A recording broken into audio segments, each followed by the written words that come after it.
কুকারের মধ্যে দিলাম ধুয়ে রাখা মাসকলাই, তার মধ্যে দিলাম ধুয়ে রাখা বিজোড় সংখ্যক আলু, ধুয়ে রাখা বিজোড় সংখ্যক সাদা শিম ও মটরশুঁটি এবং বেগুন। বেগুনও কিন্তু গোটা। সমস্ত সবজি আমি দিলাম গোটা এবং বিজোড় সংখ্যক। আর পাত্রটি জল পূর্ণ করে দিলাম, অর্থাৎ সমস্ত কিছুর মাঝখান থেকে আমি পরিমাণ মতো জল, বেশি পরিমাণেই জল দিতে হবে, কারণ মাঝখানে খুলে জল দিতে পারবো না। এবার কুকারের গায়ে 7টা হলুদের ফোঁটা দিয়ে আমি কুকারের ঢাকনা বন্ধ করে দিয়েছি।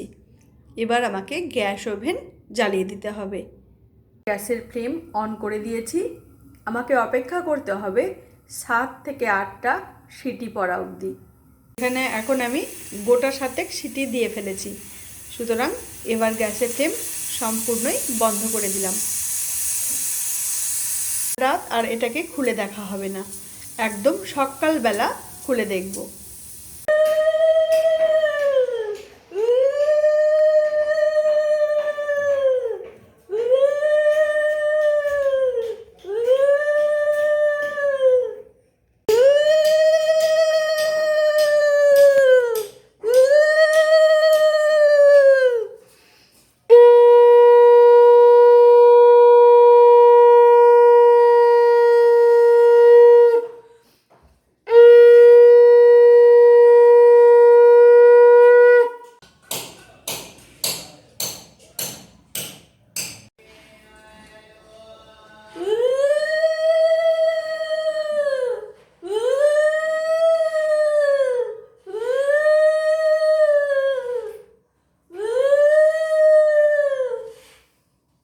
মা ষষ্ঠীর কাছে গোটা সিদ্ধ অর্পণ করলাম, তারপর এটা খেয়ে আমরা সকলে প্রসাদ খেতে পারবো।